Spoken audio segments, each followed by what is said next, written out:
Here it is, guys, the all-new second generation Mercedes-Benz GLA finally launched here in Malaysia. This is a massive change over the original model. So let's take a closer look at what's changed compared to the older car.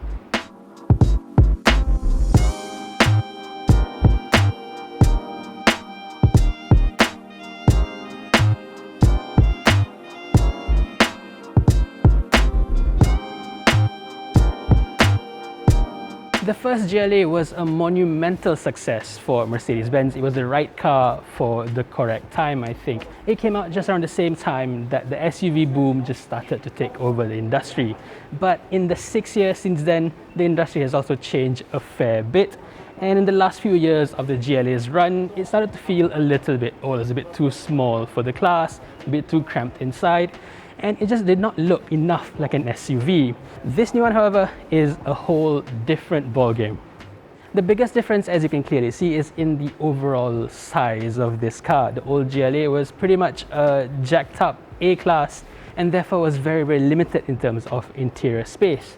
This one, however, is built much taller. It's over 100 millimeters taller than the old car, while the wheelbase has also been stretched slightly by 30 millimeters to eke out as much interior space as possible. But unlike most new cars on the road today, the overall length of this car is actually slightly shorter than before. Not by much, just a little bit, but with the extra height and the shorter length, the overall profile of this car has been changed dramatically. It's no longer a tall hatchback, it's a proper SUV. But before we get into the details, let's talk about a small matter of pricing. The base GLA200 progressive line model starts from 244,000 ringgit in 2020, going up to 253,000 ringgit for next year, 2021. Meanwhile, the GLA250 AMG line starts from 285,000 ringgit for this year, going up to 296,000 for next year. If you've been following Mercedes-Benz prices here in Malaysia, you'll notice that this is a slight increase over the old car. But that is also the same story around the global markets, and this is clearly a much bigger, much more premium car inside and out.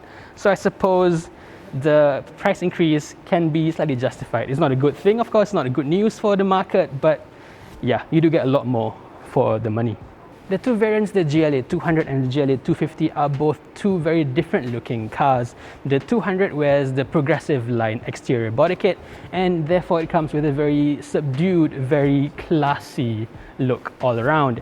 The AMG line car here for the 250 clearly looks a lot more sporty all around. And this is not just a matter of different inserts for the bumper. These cars wear a whole different bumper sets.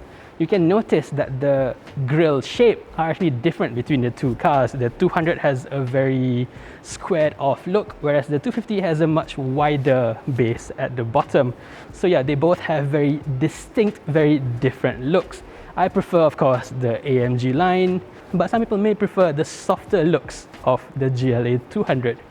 One thing that's shared between both variants are these LED high-performance headlights, so neither car gets the higher-end multi-beam LED headlamps. Perhaps those are reserved for the more expensive AMG models later on, the 35s and the 45s. Around the side, you'll find nice 19-inch wheels on the 250 and smaller 18 inches on the GLA200. Now, weirdly enough, both cars wear non-run flat tires. They wear traditional tires with a tire repair kit stored underneath the boot floor for any emergencies. One thing that I find peculiar on the GLA250 AMG line is the use of regular brakes and calipers up front instead of the more fancy-looking cross-drilled with AMG calipers in most other AMG line models. As for the suspension, both cars run on a passive setup, but there are slight differences between the two variants.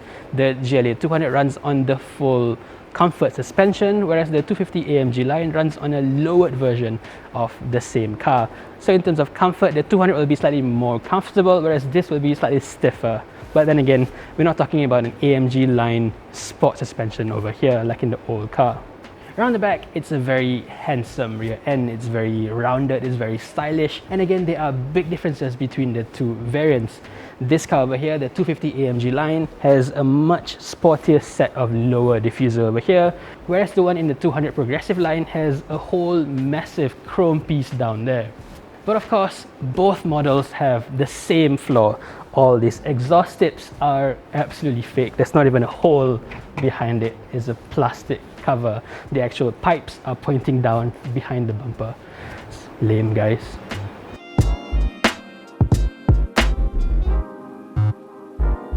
But next to the exterior, I think the bigger change for the GLA is inside here. The first GLA had a rather disappointing interior that just did not feel like a proper Mercedes-Benz throughout. This here, however, you can't say anything like that because it looks and feels fantastic. It shares a lot of components with the A-Class that we're all very familiar with. But if you look at this car closely, it has a lot more in common with the much rarer B-Class. The upper end is identical to the B-Class with a much thicker and much shallower cut dashboard. In terms of details, it's again very familiar if you've been in any of the newer Mercedes-Benz A-Class. The main highlight is of course this dual cockpit design. They both measure over 10 inches each, and the left screen is a full touchscreen unit for the MBUX user interface. It's again very user-friendly and miles better to use compared to the older command function in the older Mercedes-Benz GLA. In terms of specifications, Mercedes-Benz has gotten all the basics right. We finally get automatic climate control in this car instead of the old manual controls in the old GLA. So yeah, that's that. You also get, as usual, fully powered front seats with memory control. That's a good thing in this class. You also get keyless entry, push start button, which were not quite a guarantee back in the old days of Mercedes-Benz. You also get nice leather covered door cards here. On the 250, it's lined with contrasting red threads, whereas the one in the GLA200 gets black stitching instead. But on the other hand, the dashboard is not covered in leather. It has a full soft touch plastics, which look and feel pretty decent even at this price range. But speaking of quality, as you move down the dashboard, you do and you will spot one or two nasty plastics, like the one over there. It's a bit scratchy as well. It's not quite up to the regular Mercedes-Benz standards, but yeah, hey, that's just us being, you know, motor journalists and being picky. I don't think any of the actual owners will even look down there or even tap their fingers on the bits that are, you know, not in regular sight. One thing that marks out the 250 AMG line is this AMG line steering wheel, much sportier with perforated grips, and it also gets the fancy ambient lighting that the 200 misses out on. I think that's a bit of a shame for the GLA200. I think that is such a Mercedes-Benz signature nowadays. To miss out on that when you're paying up to 250,000 ringgit, yeah, doesn't sit quite right with me. Also, none of the cars get a sunroof, but then again, you know me, I just don't like sunroofs. They just do not fit Malaysian weather at all. Now finally addressing the biggest drawback of the original GLA, the lack of rear legroom. As you can see, it's now so much bigger than the old car, which just wasn't much bigger than a regular Golf hatchback really. Now it finally feels like a much bigger SUV. The legroom is no longer a problem. I'm not very tall, I'm only 167 centimeters tall, but as you can see, even if you're much taller than me, you'll have no issues in terms of legroom. Mercedes-Benz says that you now get over 114 millimeters more rear legroom compared to the old car. That is a big improvement. Another change is that the front seats have been placed much higher compared to the old car. You can even see that it's mounted very high on the floor, so you now have a lot of space to just slot your feet down underneath the front seats, and yeah, it's very comfortable back here. Whereas the old car felt very cramped, this is a nice place even for longer journeys. But on the other hand, it's not perfect either, because yeah, you see this big hole over there. That's where the rear aircon vents are supposed to be with the higher end aircon system, which has not been fitted to this car. So here again in Malaysia, the non-AMG GLAs do not get rear aircon vents. How about that? Still in practicality, this car's boot is not much bigger than the old car, just 435 litres of space. But then again, that should be enough for what this car is designed primarily for. On a positive note, both variants get electric tailgate, which is a nice touch. Now on to safety. Both cars get pretty much the same safety equipment. 7 airbags inside, electronic stability control, blind spot monitor and AEB, autonomous emergency braking. But that's where the safety list ends. There's no adaptive cruise control, there's no active lane keep assist. So yeah, at this price range, I think it's a little bit disappointing. Both models don't even get a full 360-degree camera, which is, you know, downright absurd looking at this car's price range. This over here is not a camera, that's just a dummy plastic housing. But yeah, let's talk about something that is slightly more exciting, the engines. The GLA200 runs a 4-cylinder 1.33-litre turbocharged engine, which is shared with Renault. It's the same engine in the A-Class 200, of course. This here makes 163 horsepower and 250 Newton meters of torque, powering the front wheels from a 0 to 100 in about 8.7 seconds. The transmission is a 7-speed wet dual clutch transmission.